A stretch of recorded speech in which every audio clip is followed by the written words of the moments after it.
Eu sou a Cristiana e hoje eu vim gravar um vídeo de um exercício de termodinâmica sobre o ciclo real de Brayton. O exercício é o 9.53 do Moran e Shapiro, oitava edição. Então ele fala o seguinte: o ciclo do problema 9.42 é modificado para incluir efeitos de reversibilidade nos processos adiabáticos de expansão e compressão. Então, ele se refere ao exercício 9.42. Esse exercício 9.42 eu reproduzi aqui o enunciado, mas eu resolvi ele também no vídeo anterior. Depois eu vou deixar na descrição do vídeo, eu coloco o link para o vídeo anterior, se vocês tiverem dúvida de como que faz. Mas o exercício é o seguinte: eu tenho o 9.42, né, o ciclo ideal de Brayton, operando em regime permanente, produzindo uma potência de 10 megawatts. E ele me dá os dados operacionais nessa tabela, tá? Então, eu tenho os 4 pontos aqui. Ele fala que os estados estão numerados conforme a figura 9.9. O que seria essa figura 9.9? Ela me fala que o estado 1, entrada do compressor. Estado 2, saída do compressor. Estado 3, entrada da turbina. Estado 4, saída da turbina. Ele me pede para esboçar o diagrama temperatura, entropia e determinar vazão máxima de ar, taxa de transferência de calor que o fluido recebe no trocador de calor e eficiência térmica do ciclo. O 9.53, então, ele é baseado no 9.42 e o que ele muda é basicamente que a turbina e o compressor não são mais ideais, agora eles são reais.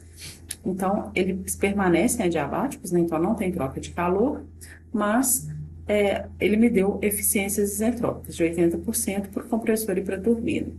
Ele fala que na entrada do compressor e a entrada da turbina permanecem os mesmos pontos, então os dados dessa tabela, e a potência produzida a mesma. Então, ele pede para determinar a letra B, C e D correspondem aos mesmos itens aqui do 9.42, quer dizer, vazão máxima, taxa de transferência de calor e eficiência térmica, mas ele me pede ainda para determinar os dados operacionais do ciclo, então pressão, temperatura e entalpia específica nos pontos 1, 2, 3 e 4. Então, o diagrama, temperatura e entropia está aqui. Então, estado 1, entrada do compressor, é o mesmo para os dois exercícios, tá? No 9.42, o processo no compressor é adiabático reversível, ou seja, isentrópico. Ele é representado por uma linha vertical aqui nesse diagrama. O processo real, existe uma eficiência isentrópica, então a entropia do ponto 2 é maior do que a entropia do ponto 2S. Então, ao processo no compressor se segue o processo no trocador de calor a pressão constante, no qual ele recebe calor e a temperatura aumenta. O ponto 3, né, é a entrada da turbina. Então, no processo ideal isentrópico, no processo real, há um aumento de entropia. Para fechar o ciclo, processo no trocador de calor, a pressão constante, no qual ele perde calor e aí a temperatura dele diminui. Então, o estado 1 e o estado 3 permanecem os mesmos. Então, eu posso pegar esses dados direto da tabela A22 do ar, então pegar da tabela do exercício anterior. O estado 2 e 4 vão ser diferentes. No 9.42, eu tenho o estado 2S e o 4S, e no 9.53, eu tenho o estado 2 e o estado 4. Bom, para pegar os dados 2S e 4S, eu posso pegar direto da tabela do 9.42, então o que ele chamou lá de ponto 2, o estado 2 no 9.42, passa a ser o estado 2S no 9.53. A mesma coisa para o ponto 4. O que era antes no 9.42 estado 4, ele passa a ser estado 4S. Mas vamos supor que não tivesse sido dada essa tabela, a gente consegue também calcular. Tá? Então, a gente tem essa relação, né, para o processo isentrópico, essa grandeza aqui, PR, né, ela está dada na tabela A22, e a gente sabe que para um processo isentrópico, a razão entre a pressão relativa, né, em dois estados é igual à razão entre as pressões. Então, PR2S dividido por PR1S vai ser, PR1, né, que é o mesmo ponto, vai ser igual a P2 sobre P1. Tá? Então, o estado 1 é o mesmo, e o estado 2S é o estado no qual chegou a um processo isentrópico, por um processo isentrópico. Então, PR2S sobre PR1 é igual a P2 sobre P1. Esse P2 é 1.200, P1 é 100, são dados do exercício. Então, a razão entre eles é 12. Então, se eu for na tabela A22, para a temperatura T1 de 300 Kelvin, eu acho um PR1 de 1,3860.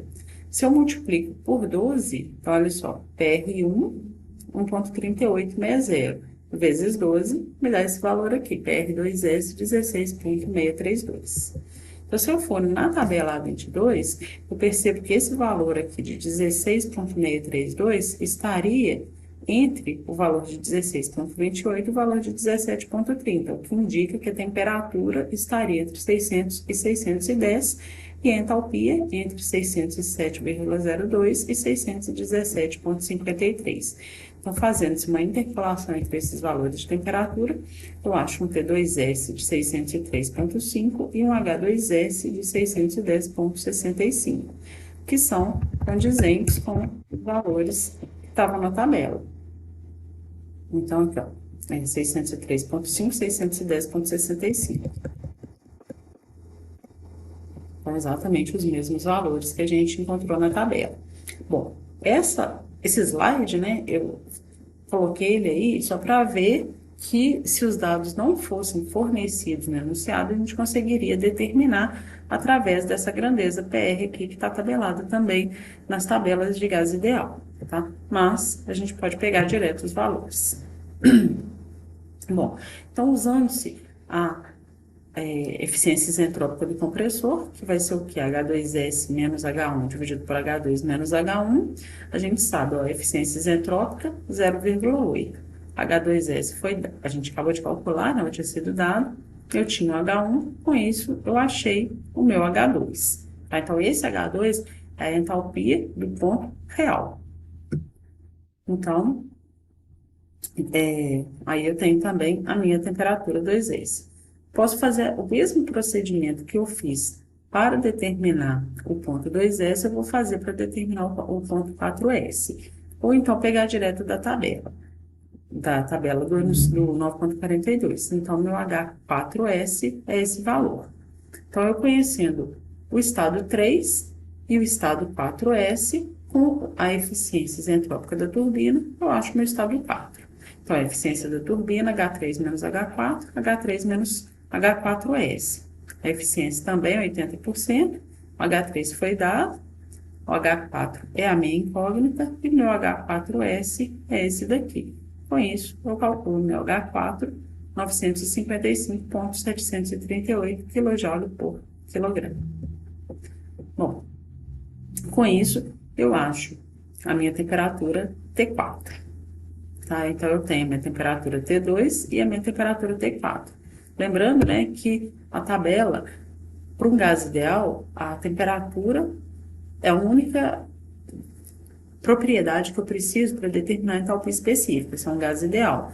Então, com esse valor de H2 e esse valor de H4, eu acho esses valores de T2 e de T4. Então, eu determinei a letra A do problema, que é determinar os pontos 1, 2, 3 e 4. Depois, ele pede para determinar a potência do ciclo. Como é que eu acho essa potência do ciclo? Bom, em função da potência da turbina e a potência do compressor. Então, esse 10 MW que ele me deu é a potência líquida, é a subtração, né, ou a diferença entre a potência produzida na turbina e a potência gasta no compressor. Então, a potência da turbina, a diferença de entalpia, então H3 menos H4. Então, esses valores já foram dados, eu achei aqui a potência da turbina. A potência do compressor seria também a variação da entalpia. Tá? Importante que aqui eu estou trabalhando a potência em módulo. Tá? Então, a maior entalpia menos a menor entalpia. H2 menos H1. H2 foi dado, H1 foi dado, achei esse H. Então, a potência do ciclo, 10 MW, dividido pela vazão, vai me dar a razão dessas duas grandezas, potência por unidade de vazão. Então, com isso, eu acho uma vazão máxima de 43,149 kg por segundo.